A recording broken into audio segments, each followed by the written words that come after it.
Olá pessoal, tudo bem? Que alegria estar com vocês para mais um programa Biografias. Obrigado por estarem conosco aqui acompanhando, porque hoje realmente vamos ter uma conversa muito especial e igualmente com um querido amigo que fala diretamente de Londres. Pessoal, hoje nós vamos falar sobre uma personagem que eu espero que você conheça. O nome dela é Elizabeth Alexandra Mary. Sabe quem é? O nome não é familiar? Então eu vou tornar esse nome mais familiar para você.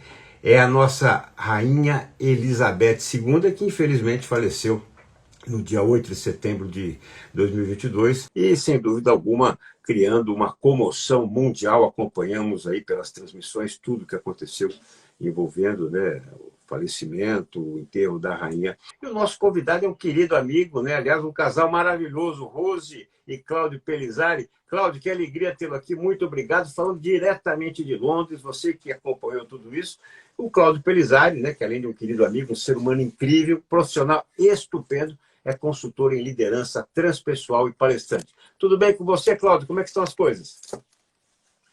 Tudo bem, Elias? Muito obrigado pelo convite. Uma boa tarde aí para você e para todas as pessoas que estão nos assistindo.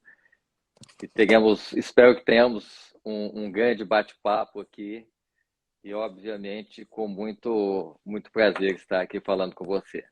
Com certeza. Olha, já vou dando o nosso obrigado aí a Mônica, a Maria, ao Seminário COP também aqui conosco, o Walter Rideto, querido amigo lá de Douradina, onde biografia fez livros com ele.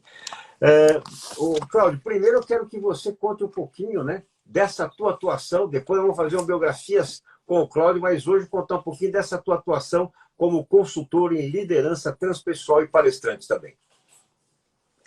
Bom, Elias, a liderança transpessoal, ela foi criada por um consultor aqui do Reino Unido, que há alguns anos é nosso parceiro, e inclusive nós já fizemos a tradução do livro Liderando Além do Ego, porque a liderança transpessoal é liderar além do ego. O que significa isso? É quando o líder ele coloca os seus interesses abaixo dos interesses da coletividade ou abaixo dos interesses da empresa, quando ele visa liderar e tomar decisões em função do bem comum. E por isso, levando menos em consideração seu próprio ego. O que efetivamente é uma coisa bastante difícil, é uma conquista, é um exercício diário que a gente tem que fazer em função de muitas das demandas que nós temos no dia a dia, né? Eu já estou aqui do Reino Unido há 5 anos e, além dessa atividade de consultor de liderança transpessoal, eu tenho uma representação também da CertiSign, que é a empresa de certificação digital do Brasil, a maior certificadora digital do Brasil, né? E a gente também presta esse serviço aqui. Muito bom, muito bom. Por isso que eu disse, olha, um dia vamos fazer esse biografias com o Cláudio Pelizari, que, sem dúvida alguma, é um profissional estupendo, está vivendo essa experiência na Europa, em Londres, né? E, olha, o pessoal já está entrando, o Sávio, a Cris, Giovenazzi, a Rose também já entrou aqui com a gente. Obrigado, Rose. Obrigado por emprestar o Cláudio aí para conversar um pouquinho conosco. Bom, Cláudio, eu queria primeiro, né, inicialmente, que você trouxesse como a gente chama, da cor local, né? O que é que você acompanhou desde o falecimento da Rainha Elizabeth II, no dia 8 de setembro, até hoje? Como foi essa comoção interna? Enfim, como o povo inglês foi se despedindo aos poucos e será que já se despediu realmente da rainha? Eu acho que ainda não se despediu, isso é um processo que vai levar um tempo, né? Como todo luto, como tanto a família quanto as pessoas que vivem aqui na Inglaterra e que aprenderam a gostar da rainha e que aprenderam a amá-la como pessoa e também como o representante da coroa britânica, né? Eu acho bem interessante essa situação, porque todos puderam observar que os funerais foram muito bem organizados. Ela, inclusive, a rainha participou também do planejamento né, dessas cerimônias todas, e a gente pôde perceber que tudo foi absolutamente sincronizado e o empenho das pessoas que estavam participando diretamente, e você via também, apesar da consternação, apesar da tristeza, você via que as pessoas tinham um certo orgulho em estar participando de um evento dessa natureza, que realmente, como você disse, após 70 anos de reinado e tendo sido uma pessoa tão importante na formação e na cultura do Reino Unido, ela realmente vai deixar muitas saudades, né? O Cláudio, você circulou por ali, você teve próximo, passou, tentou pegar uma fila. Como é que estava essa situação das filas aí, para pelo menos dar um É, adeus? Era um olhar, né? O adeus era o olhar, né? Do caixão.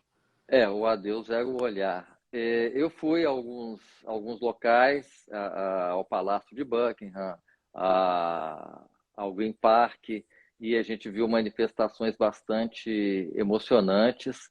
Houve pessoas, inclusive, que ficaram na fila para visitar estar próximas do caixão até 24 horas. A gente tem, pessoas devem ter visto, por exemplo, o Elton John, o David Beckham, ficaram 13, 14, 15 horas. E que eu acho interessante, assim, essas pessoas, elas foram para a fila. Não havia ali uma fila VIP do lado, como a gente um pouco acha que está um pouco associado com a monarquia, ou que as pessoas bypassam. E você vê até que a própria rainha, ela sempre foi muito rigorosa com a família, né? Ela sempre foi muito correta. Aliás, existe um documentário, um livro, que é a Elizabeth, a rainha, a Queen of Dutch. Ou seja, Dutch é um termo que significa dever, obrigação. Então, ao contrário do que muita gente imagina, o exercício da realeza ele também tem uma parte bastante penosa, principalmente para a figura do monarca, do rei ou da rainha, né? Muitas vezes essas pessoas também elas não podem, ou na maior grande parte das vezes, elas não podem exercitar a sua vontade e até mesmo sua liberdade. Elas têm que se curvar ao que é o interesse do país como um todo, ou às vezes o que é mais conveniente para a, a papel da monarquia ou a maneira como a monarquia é vista. Isso é uma coisa que apareceu em algumas situações, como, por exemplo, quando a rainha foi, quando a Elizabeth se tornou rainha, ela não pôde usar o nome do marido, por exemplo. Então, qual a esposa que não gostaria, estamos falando de uma outra época, né? Naquele momento, utilizar o nome do seu marido. Então, ela teve que abrir mão disso em função de algumas questões e tiveram que adotar a Casa de Windsor. E, ao mesmo tempo, o próprio marido também não pôde passar o nome dele para os filhos, o que também representa uma obrigação de dever, né? Todos nós temos aliás, o que os psicólogos chamam de equipamento narcísico, que é aquilo que faz querermos uma certa continuidade nos nossos filhos, nos nossos descendentes, né? Enfim, o que mais chama atenção realmente é que as pessoas elas buscam cumprir a lei. As manifestações do funeral da rainha, elas foram um evento patriótico, uma demonstração de que as pessoas apreciam o país onde elas vivem. Então, não é uma questão de o carisma da rainha, a rainha era querida ou não era querida. Isso é uma componente. Agora, a outra componente é qual é o papel que desempenha essa instituição dentro do nosso país. por que que nós conseguimos, ou por que que nós, enquanto povo, hoje somos um país grande dentro do conceito das nações, do conceito das nações, em que importância tem a monarquia constitucional para que a gente pudesse ter alcançado isso. A relação que existe entre os primeiros ministros e a rainha, que é uma relação de proximidade, ou o rei, onde existem reuniões semanais.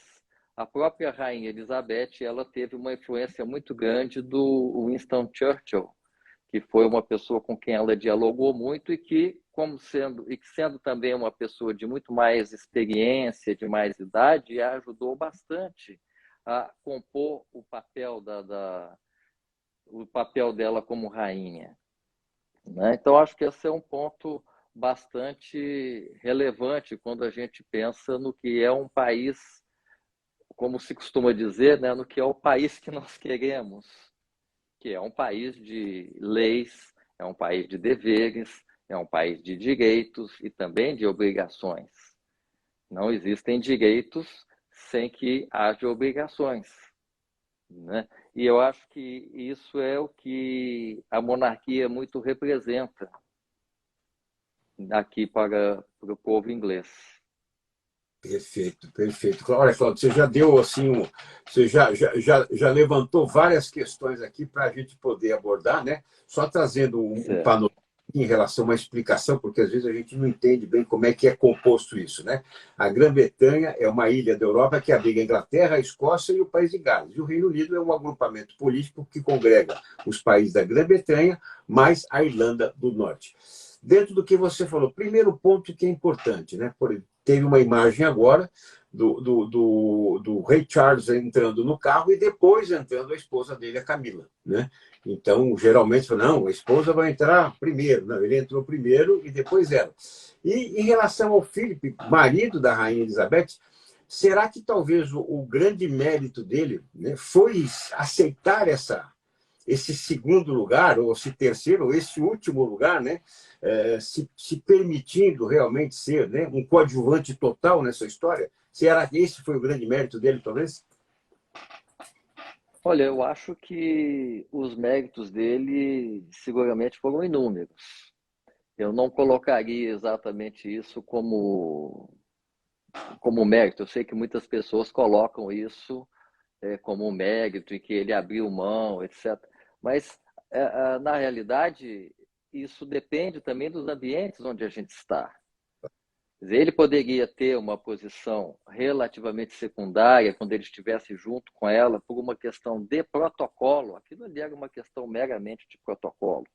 Agora, seguramente que ele tinha o total respeito da esposa dele, que era a rainha, Sem dúvida. né? E seguramente participou e discutiu muitas questões importantes para o Reino Unido e a influenciou também em várias possíveis decisões que ela tenha que ter tomado. Então, eu acho que a gente acaba tendo papéis diferentes.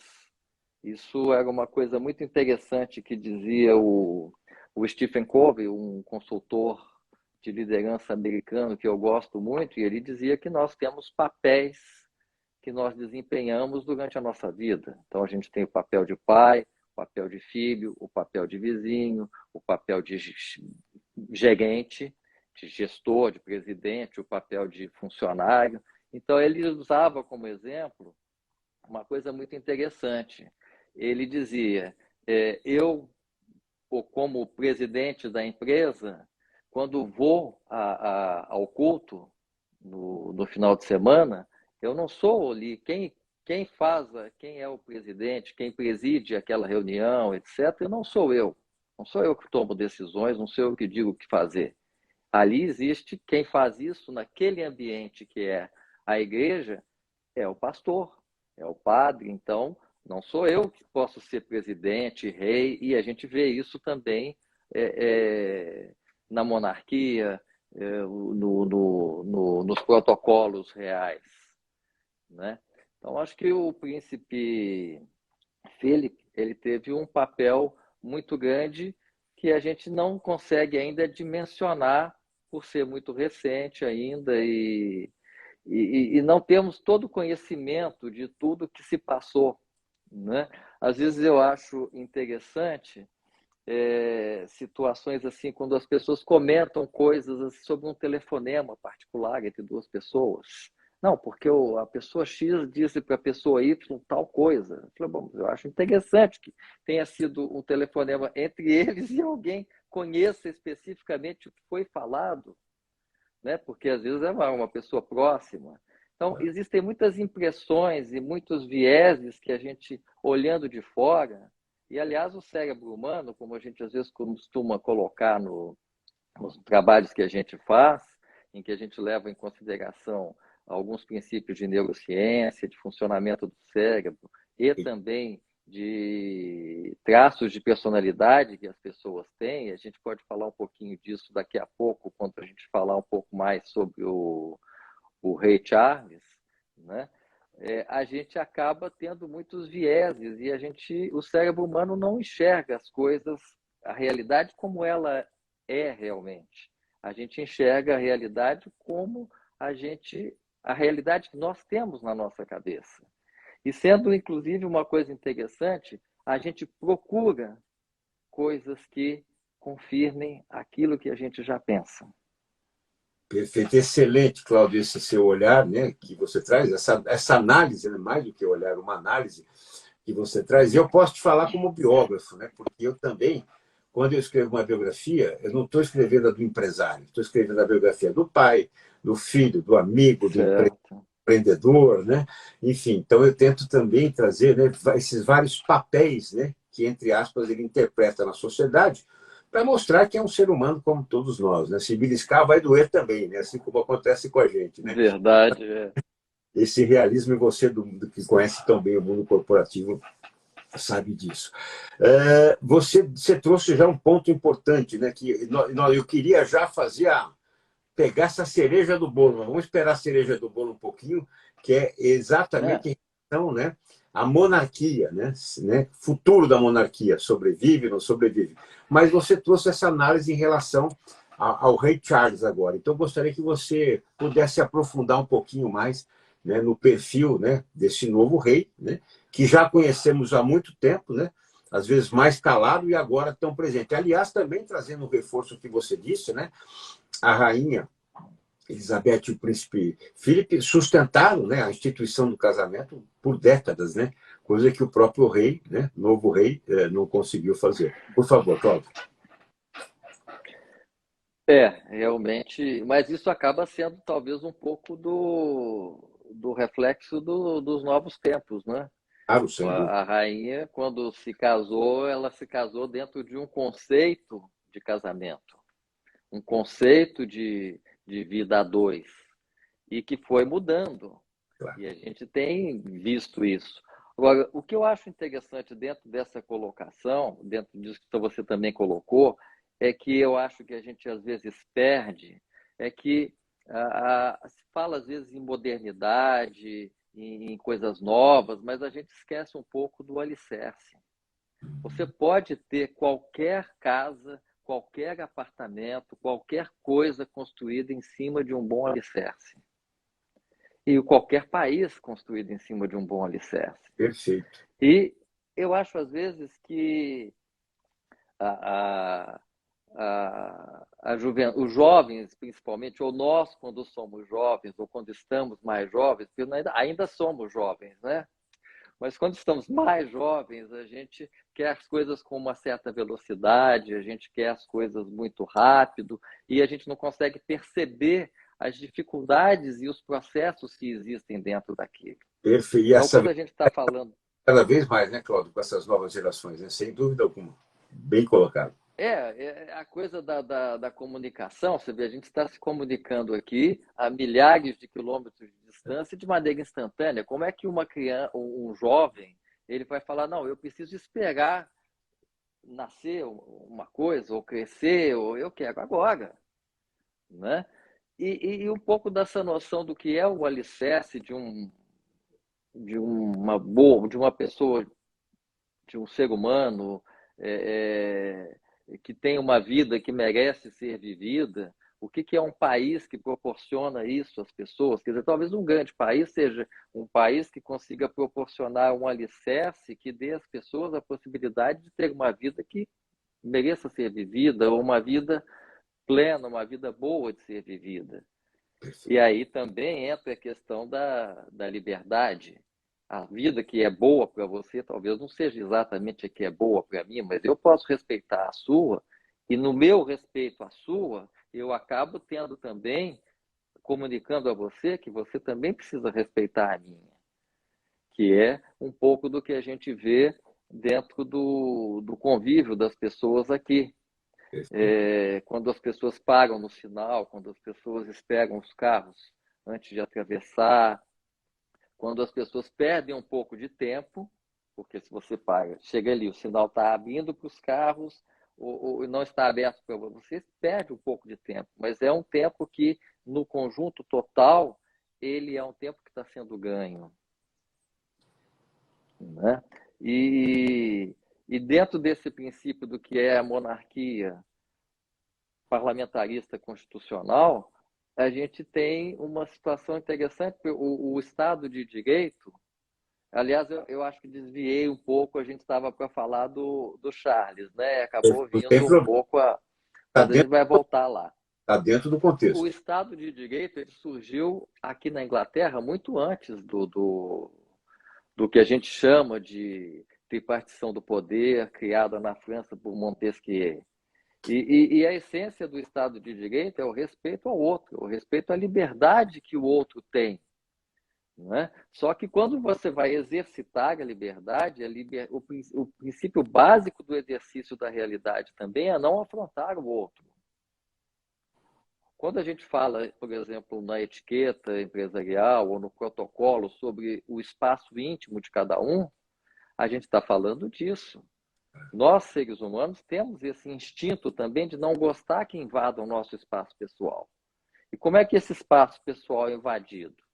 Através de alguém que está falando muito alto, através de alguém que está obrigando você a ver uma grosseria, através de uma pessoa que não está respeitando os códigos de convivência do grupo, porque isso, no final, acaba sendo sempre tendo consequências ruins.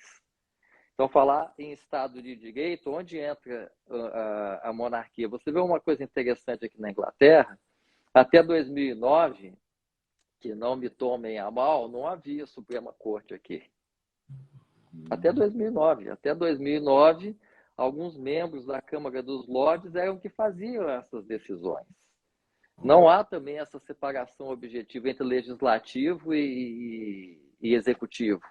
Tanto que você vê o primeiro-ministro se levantando no parlamento, na frente das pessoas, dos outros parlamentares, e falando ali. Ele é o primeiro-ministro, ele é o chefe do governo. Mas ele está sentado ali. E quando ele sai de ser o chefe do governo, ele deixa de ser o chefe do governo, ele vai sentar lá atrás no lugar onde ele já estava. Não tem um pouco essa coisa também de aposentadoria, de não sei mais quanto seguro. Não existe muito, não existe isso. A pessoa volta à posição que ela tinha. Né? Então, quando a gente vai falar um pouco sobre o Charles, a gente vai considerar também o que ele representa para esse processo, para esse sistema que é a Inglaterra. A monarquia, o que representa a monarquia é o poder moderador. E que poder? Esse poder faz o quê? É efetivamente o poder moderador. Ele não deixa com que os outros poderes se excedam. Porque o rei, no seu exercício do poder moderador, ele pode pedir a dissolução do parlamento e a convocação de novas eleições. E isso é o quê, no final das contas? Sem dúvida. É um seguro. É um seguro. E as pessoas falam, mas a monarquia não serve para nada. Por que você precisa de um cara ali, de um rei, de uma coisa? Sim, mas para que você precisa de um seguro? Para pagar a catástrofe. Agora, se você evita a catástrofe, é uma maravilha ter um seguro que você não precisa usar, ou não é? Não é bem melhor ter um seguro que não precisa usar? Como se é o que a gente mais quer, né? Plano de saúde, seguro, a gente faz, mas não quer usar, não quer ligar para ele. Tem Não. preço. Ele tem um Exato. preço, claro, ele tem um preço. Agora, pode falar. Não, por favor, pode seguir, pode seguir, pode seguir, porque você está falando isso assim e está trazendo um realismo, e está assim trazendo uma luz, né, para aspectos que a gente realmente não tinha parado para pensar, né? Então tá sendo brilhante aí esse teu olhar, essa tua análise e principalmente em relação à conduta individual, né? A solidariedade, né? Que a gente nem né, tinha uma imagem, né, de uma frieza, né, do londrino e pelo que a gente recebeu aqui houve muita solidariedade em relação às pessoas nessas 24 horas de fila e tudo mais. Então, que você pudesse trazer isso também, Cláudio. Também. Também houve pessoas que colocaram uma placa, uma coisa, se desejarem usar o toalete aqui, porque as pessoas estavam 14 horas na fila. Você tem fome, tem outras necessidades. Quer dizer, houve pessoas que ofereceram água, que ofereceram coisas para alimentos.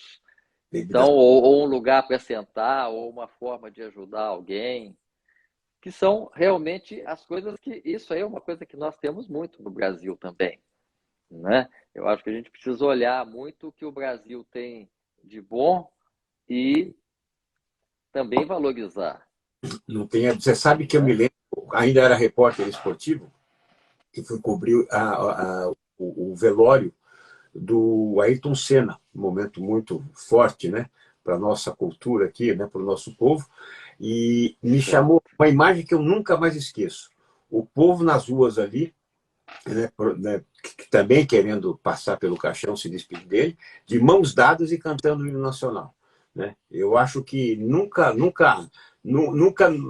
vi algo tão forte, tão emblemático, né?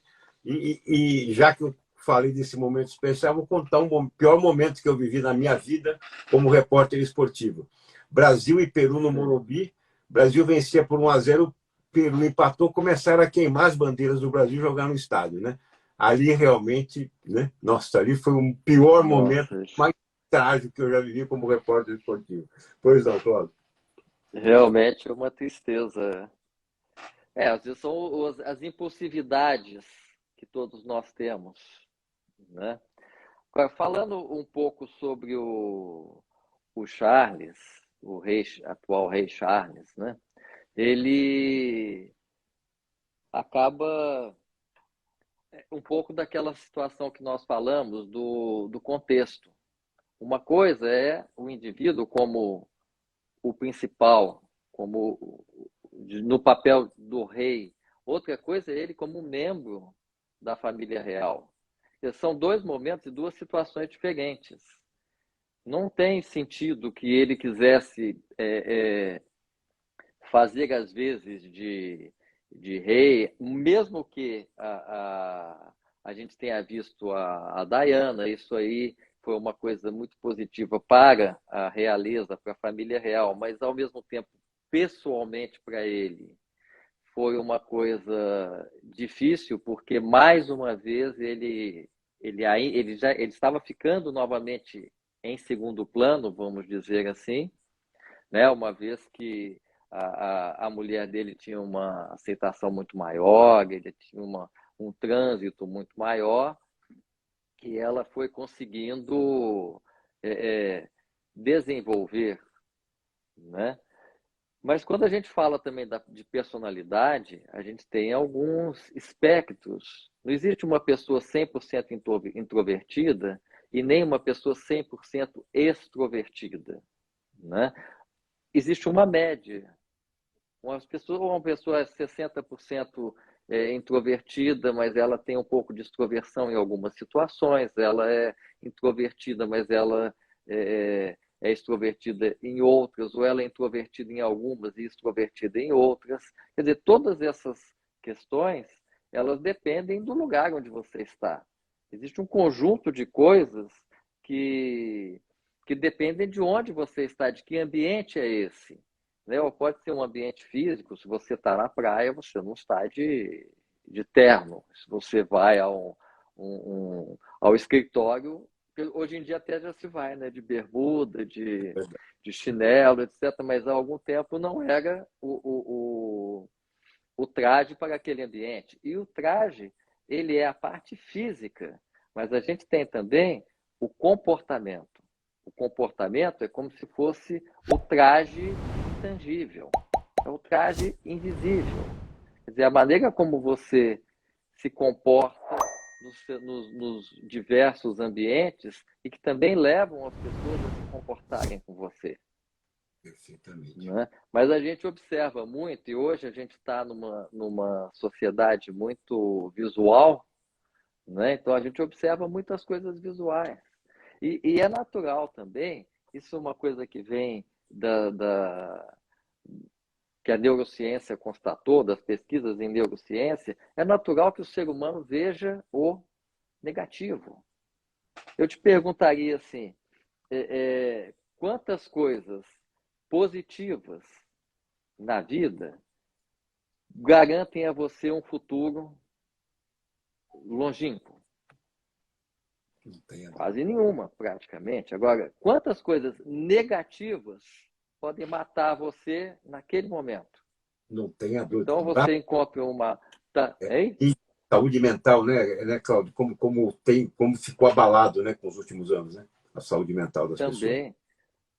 Você está andando numa floresta, encontra uma fruta, pode matar a sua fome durante os próximos 2 dias, 1 dia, 3 dias, ou você come e pode morrer ali na hora. Então, é natural que nós, seres humanos, tenhamos no nosso cérebro elementos que te façam chamar a atenção para o negativo.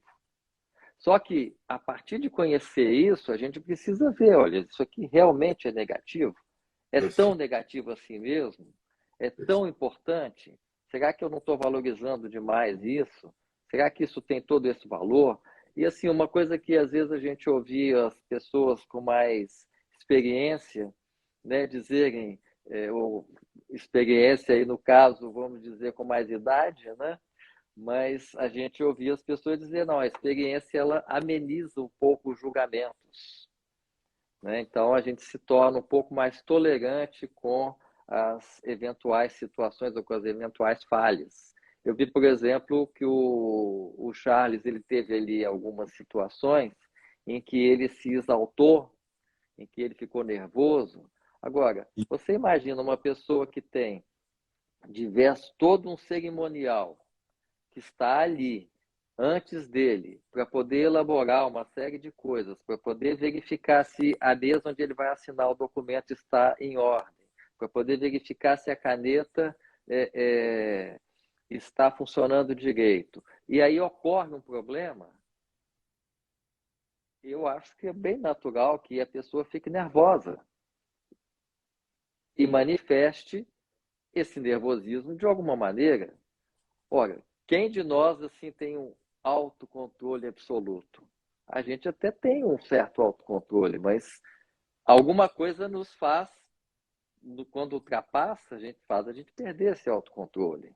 Perfeitamente. Então, imaginar que por isso ele não tem tanto carisma, que ele não está preparado, que é uma coisa secundária. Eu acho que a gente precisa ver um pouco do conjunto. Além do mais, quando você tem essa figura celebridade, como se fosse uma celebridade, ou essa figura, está me faltando aqui a palavra icônica, exponencial, assim, que aparece muito, que preenche todos os espaços, nem sempre essa figura ela é efetiva no que ela precisa ser. O rei não está ali para ser popular e nem para as pessoas gostarem dele. Ele está ali para exercer um papel que a monarquia tem e que é sintetizada na presença dele, porque ele não é a monarquia, mas é ele o agente que exerce esse poder moderador. Perfeito. Portanto, se ele é um pouco carrancudo, se ele é isso, ou se ele é aquilo, a gente quer saber se ele vai agir quando precisa. Não tenha dúvida. Né? Você talvez esteja dentro de um dos papéis que você disse, né? O papel daquele momento, né, está um pouco mais tenso e tudo mais, né? Mas tem vários papéis que ele interpreta também. Cláudio, tem um monte de pessoas aqui entrando, dando oi. Nossa querida Ana Quirino, que esteve com a gente lá no Oca, né? A Januária, Ana. Né, o brilhante autora. a tia Lídia Wad, aqui a Cris, a Neide, a Karen, o Tiago, muita gente entrando, dando oi, acompanhando essa conversa, o Sávio, a Cris, acompanhando essa conversa que estamos tendo aqui com o querido Cláudio Pelizari, diretamente de Londres, ele que é consultor em liderança transpessoal e também palestrante. O Cláudio, outro ponto também que se questiona, né, é quanto custa essa monarquia. Pelo também que eu apliquei, né, como gestora, vamos chamar assim, Elizabeth II deu uma enxugada na máquina, né, mas essa monarquia ainda custa muito caro para o Reino Unido?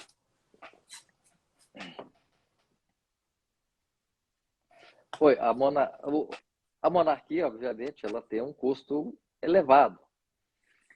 Agora, o que eu acho que é difícil um pouco de quantificar é a relação custo-benefício.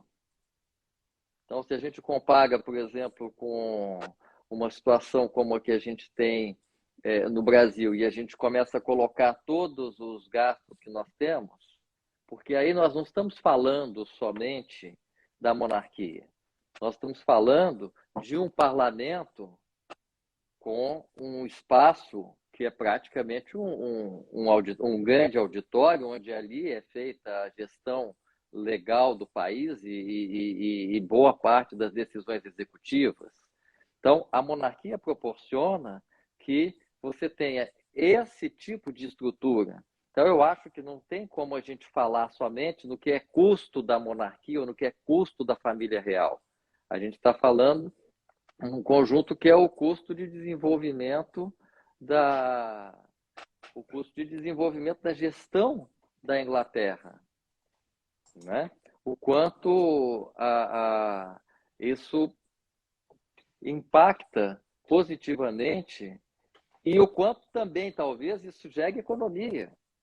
Porque se a gente comparar isso com algumas repúblicas, onde tem estrutura do executivo, estrutura do legislativo, estrutura do judiciário, e ver quanto custa tudo isso, eu acho que aí seria uma conta factível. Não dá para comparar quanto custa um presidente com quanto custa a monarquia. Eu acho que você tem que pegar todo o conjunto do que é a gestão do país e comparar as duas coisas. E aí ver o que realmente faz sentido ou não. Sem contar também que a gente está falando daquela questão do seguro, né? Questão do seguro. Quer dizer, se existe uma crise muito grande, que não aconteceu nesse último século, mas se existe uma crise extremamente grande que pode gerar uma ruptura do país, uma guerra civil, uma coisa qualquer, quanto vale ter esse seguro que possa apaziguar os ânimos e possa dar outra direção ao país sem o custo elevado de uma guerra, de perda de vidas, etc. Perfeito, perfeito. Então, fala-se também do valor da família real em termos de marca, que é um valor extremamente elevado também em termos de marca. Agora, eu não vejo os números quantificados, etc. Eu acho que tem uma certa dificuldade em conseguir saber exatamente a magnitude disso tudo. Perfeito. É muito mais que apenas uma resposta simples, né? Um cálculo rápido, né? E outro ponto também, que é muito importante, nós estamos vivendo uma situação de desaceleração da economia, isso em nível mundial, inflação alta também em nível mundial. Então, assim, dentro disso, né, eu gostaria que você pudesse trazer também um panorama político-econômico, porque, primeiro, né, o Reino Unido tem recentemente uma primeira-ministra, que é a Liz Truss. Então, trazer um pouco dessa chegada dela. Outro ponto, em 2016 houve a saída do Reino Unido da União Europeia, né? O chamado Brexit. Então, como é que isso já foi totalmente absorvido? Ainda se questiona se foi acertada ou equivocada essa ação e também internamente, né? Esse custo de vida como está? Está alto, está elevado, tem desaceleração da economia também? Traz um pouco desse panorama para nós. Eu acho que em relação à nova primeira-ministra, ela ainda está chegando, não dá para fazer ainda uma avaliação né, do que foi positivo ou não. Mas em relação ao Brexit, eu acho que existem coisas interessantes que a gente poderia considerar aqui. A primeira delas é que o Brexit ele foi ganho, a saída do da União Europeia ganhou por um percentual não muito grande, só que ganhou. Ou seja, houve um plebiscito e o plebiscito teve um lado, uma decisão que disse: vamos fazer isto. A partir desse momento, grande parte do antagonismo ou da oposição às coisas diminuiu, praticamente cessou. Quer dizer, nós decidimos isso. A partir do momento que a nossa democracia decidiu este caminho, nós todos temos que trabalhar para que este caminho seja alcançado. Porque senão você perverte a regra. Se um plebiscito não tem valor, para que ele serve? Então a gente continua fazendo plebiscitos ou tentando articular decisões e novos caminhos, mas aí você tem um bando de gente que está ali segurando o negócio. Não, ali eu não vou porque não fui eu que votei. Eu não votei aí, então eu não quero isso. Eu vou fazer dar errado para poder mostrar para quem queria aquilo que aquilo deu errado. E aí a gente não constrói nada. Então, quando se fala no Brexit nesse sentido também, eu acho que como tudo na vida, você vai existem vantagens do Brexit e existem desvantagens. A questão é saber como estão os cenários, como estão as vantagens de curto prazo, que agora, nesse momento, a gente tem uma sensação, foi ruim, porque aconteceu isso, porque aconteceu aquilo. Uma das consequências do Brexit, agravadas pela pandemia, foi, por exemplo, o retorno de muitas pessoas para seus países de origem. O Reino Unido é um país onde tem muitas pessoas de fora. Então, muitas pessoas desistiram, meio que disseram, bom, agora com essa cisão eu não quero mais continuar, porque eu gosto da Europa, eu quero morar, eu quero ter essa interlocução com a Europa. Muitas empresas fizeram isso, né? Muitas foram para a Irlanda, que tem o idioma inglês e que continuam fazendo parte da Europa. A pandemia agravou muito isso também, porque se você está num país estranho, que não é seu país, você não tem muitos dos seus familiares ali, e você pode retornar para o seu país de origem, muitas pessoas voltaram. Então, isso gerou uma certa falta de mão de obra em algumas atividades. Você nota, por exemplo, aqui, os restaurantes, você não chega num restaurante em São Paulo, etc., você fala, não tem reserva. Aí a pessoa fala, olha, infelizmente, aí você fala, mas aquela mesa ali não tá vazia? Tem lugar ali, ó. Aí, aqui quando você fala isso, o problema não está na disponibilidade da mesa. O problema está na capacidade da cozinha poder gerir a demanda e dos garçons poderem também gerir o serviço. Então, não dá para a gente vender todas as mesas, não dá para a gente encher o restaurante. Não se trata de ter espaço físico aqui nas mesas. Se trata de como a gente vai conseguir implementar a infraestrutura para fazer um bom serviço. E isso foi impactado por essa falta de mão de obra. Está havendo uma falta de mão de obra, né? A inflação tem aumentado porque durante a pandemia os incentivos que foram dados mantiveram boa parte. A demanda caiu um pouco, mas mantiveram parte da demanda e como também nos podia trabalhar, o Reino Unido também, de certa maneira, adotou um pouco do lockdown, etc., que é outro questionamento à parte, né? Mas adotou o lockdown e diminuiu muito o ritmo industrial. E agora, quando está havendo essa nova retomada da economia, a inflação está crescente porque muitas coisas não são produzidas assim da noite para o dia. Tem processos de produção que levam um tempo considerável, né? A questão de alimentos também tem havido algumas reestruturações nas cadeias de supply chain de suprimentos, de alimentos, importações, etc. Então, às vezes, você vai ao supermercado, você vê que houve mudanças, por exemplo, na alocação e coisas que nunca haviam acontecido. Em 4, 5 anos morando aqui, eu nunca vi mudarem os produtos de lugar, né? Onde tinham umas prateleiras onde ficavam determinados produtos, vegetais, foram mudados para aqui para frente e vice-versa. Então, estão acontecendo mudanças nesse sentido também por causa da guerra da Ucrânia, da pandemia, ou seja, a, a economia está se reacomodando, né? Perfeito, é verdade, Cláudio. Mais ou menos todos estão sentindo isso, né? Tendo que se readaptar a um sistema, isso não tenha dúvida. Cláudio, Gasolina alta aqui. não entendi. A gasolina. A gasolina também. Gasolina a 1,65, quase R$ 10, se você for comparar, né? Ou seja, Isso já é um momento em que em todo o as consumo. coisas Aumentou a gasolina, impacta. tenho dúvida, né? Não deixa de ter um certo impacto, porque a gasolina é reflexo também do diesel, quando há algum problema com a gasolina, porque também está havendo algum problema nas outras estruturas de energia, né? Sem dúvida alguma, perfeitamente. E, claro, Gás. entre o produtor e o consumidor, isso tudo é transportado, né, com combustível, então, de uma forma ou de outra, né, mais ou menos. Verdade, é.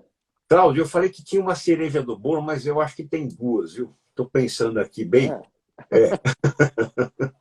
Primeiro, Ray Charles se mantém na cadeira ah. ou chama aquele garoto lá e falou: William, pega essa pegada, limpa essa pegada aqui porque eu não estou aguentando. O que você acha? Ele passa para o filho ou ele sustenta essa posição do reinado? Eu acho que isso aí tinha um professor que depois se tornou meu amigo, o Mário Henrique Simonsen, ele dizia que os exercícios de futurologia são sempre ingratos, né? Mas, enfim, eu diria que assim, não é tão fácil você promover uma mudança dessa, ou o próprio Charles de abdicar, a não ser que haja um motivo muito imperioso para que isso acontecesse. A monarquia, na realidade, ela não funciona muito dessa maneira, assim, ela não está, de certa forma, aqui também para agradar as pessoas. Ela está aqui para funcionar como ela tem que funcionar, para Perfeito. garantir a, a estrutura do país, para garantir a paz social, a paz entre as pessoas, a liberdade, a possibilidade de trabalho, né? Então, essa questão se o rei é simpático ou não, me parece um pouco secundária, né? Você tem também, por exemplo, a questão dos países da Commonwealth, que compõem que também tem o rei ou a rainha ingleses como reis, que também algumas já falam, a Nova Zelândia, por exemplo, já fala em sair, em transformar em república. Agora, uma coisa interessante é que no Canadá, por exemplo, também em todos os lugares existem essas conversas, né, essas ideias. Mas no Canadá, por exemplo, para que isso aconteça, é preciso que um referendo ele seja positivo em todas as províncias, em todos os estados. Se um estado achar que não ganhar a saída, vai continuar sendo mantido como dentro da comunidade.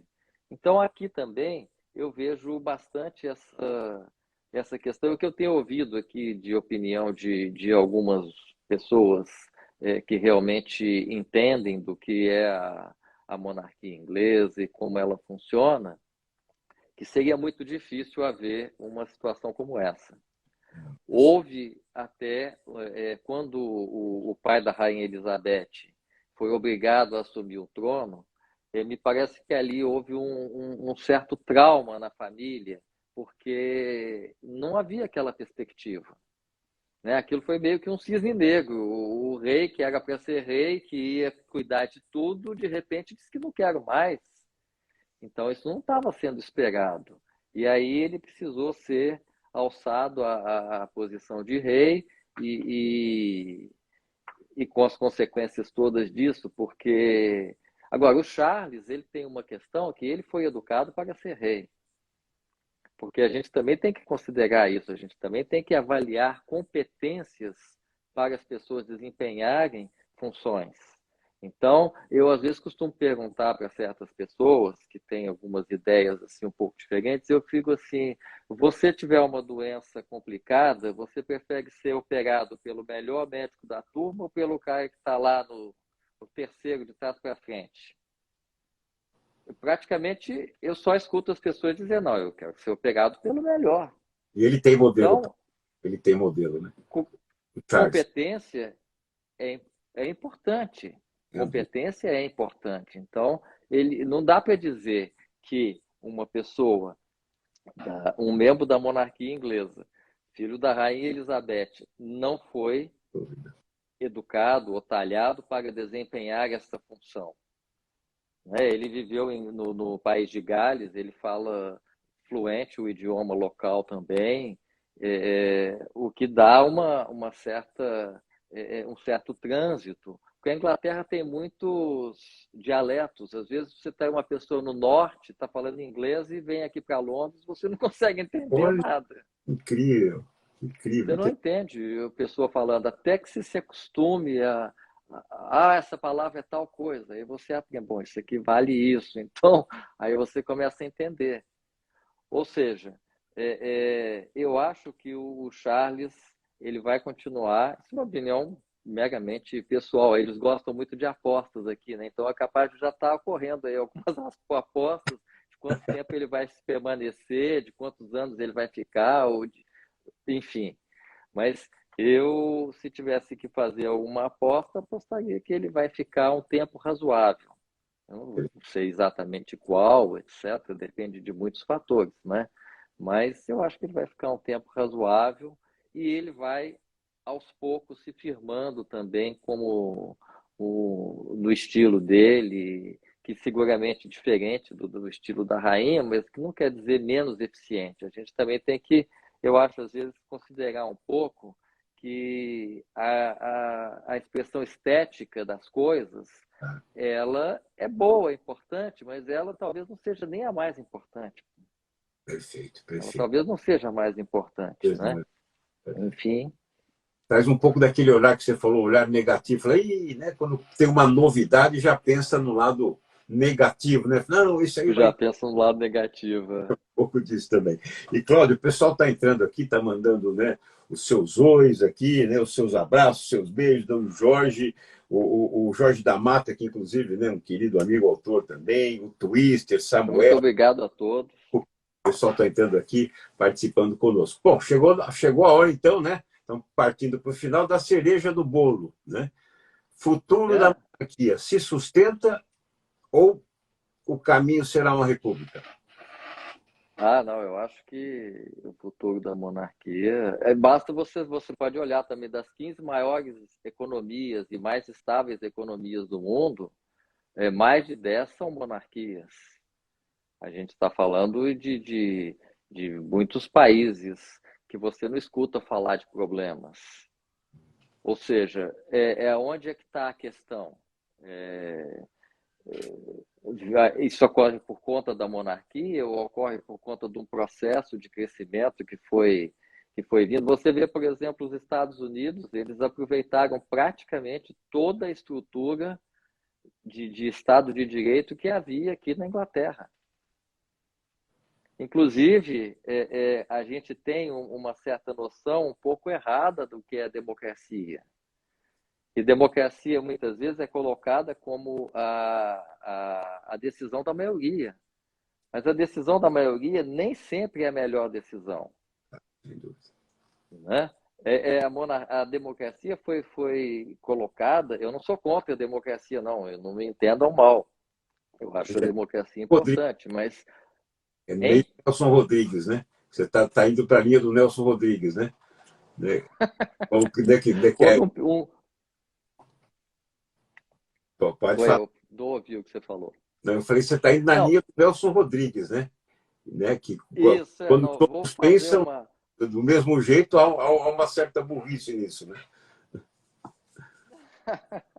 Não, longe de mim falar que há uma burrice nas coisas. Não, Mas não, esse nosso conceito de democracia, ele foi muito propalado a partir de uma época da Grécia Antiga, em que a Grécia foi governada pelo Péricles.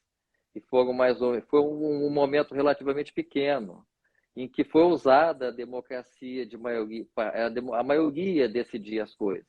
E aí houve um problema em que havia necessidade de decidir se os recursos seriam usados em diversão, em teatro ou em armas e defesa, porque perfeito. o reino, naquele momento, estava sendo ameaçado por agentes externos. A gente está falando de muitos anos atrás. E a maioria decidiu usar em divertimento e teatro, e um ano depois o país foi invadido e aquilo não conseguiu se sustentar. Na época mal comparando, é como se você tivesse um problema mecânico no seu carro e chegasse lá e tivesse várias pessoas na oficina e você juntasse todo mundo e dizer, nós vamos fazer o quê? Trocar a roda da dianteira ou trocar o amortecedor? O que nós fazemos? Ou seja, a gente tem que ter um certo mecanismo. A democracia funciona assim: vamos sair da União Europeia? Vamos. Mas agora que vamos sair, vamos deixar na mão de quem tem competência para guiar nosso caminho. Perfeito, A perfeitamente. decisão pode ser tomada. Agora, a democracia também, muitas vezes, ela é a preservação do direito da minoria. Por Exatamente. isso que nos Estados Unidos também você não tem a eleição pelo majoritário. Você elege alguns representantes, e esses representantes, como no caso do Brasil, nós temos senadores. Senadores fazem o quê? Eles equilibram o poder entre os estados, onde um senador de um estado que tem um número muito maior de pessoas, ele vale a mesma coisa do que um senador que tem um número menor de pessoas. Senão, a maioria sempre vai dizer o que fazer. Exatamente, Né? exatamente, A maioria decidiu que Jesus deveria ser executado. exatamente. Aí Isso foi um ato democrático. não tenha dúvida. Essa possibilidade de democracia deixa isso, né? Essa divisão, né, de opiniões, essa discussão de opiniões, né? E por isso, retomando, então, Nelson Rodrigues disse que a unanimidade é boa, né? Ela A unanimidade é boa. tem que ter realmente essa discussão para poder chegar, né, no melhor termo, né? E sem dúvida alguma, isso que você traz expressa bem esse sentimento e esse raciocínio. Olha, Cláudio Pelizari, que delícia esse bate-papo. Quero te agradecer demais, né, pelo teu tempo, pelo teu conhecimento, compartilhar com a gente aqui. O Cláudio, que é consultor em liderança transpessoal e palestrante. Ô, Cláudio, quem quiser conhecer um pouco mais do teu trabalho, onde te acha? Pode olhar no site Leadershape, Leader Shape, SHATE, global.com. Ou pode pesquisar Cláudio Pelizag, Leadership, e vai achar também. Nas mídias sociais. Muito bem. Cláudio, olha, mais alguma colocação que você gostaria de fazer? Uma mensagem final? A mensagem final, eu estava pensando um pouco nisso, eu lembrei do psicólogo canadense Jordan Peterson, em que ele diz, antes de querer mudar o mundo, arrume primeiro o seu quarto. Ou seja, vamos olhar para o que está errado aqui dentro da nossa própria, do nosso próprio ser, da nossa casa, da nossa vida, da nossa família, para depois querermos consertar o mundo. Né? Então, eu acho que esse é um pensamento bastante rico e que merece uma boa reflexão. Sem dúvida alguma, com certeza, e deixa uma bela mensagem para que a gente tome isso como uma lição de casa aí, para já fazer uma reflexão. Cláudio, Bom, e muito obrigado a você, muito obrigado a Lúcia e a todos que nos acompanharam aí. obrigado, Cláudio. Um beijo para a Rose, outro para você. Obrigado por participar, por trazer tanto conhecimento com a gente e certamente marcaremos uma nova conversa. Obrigado, Cláudio. Fica com Deus aí.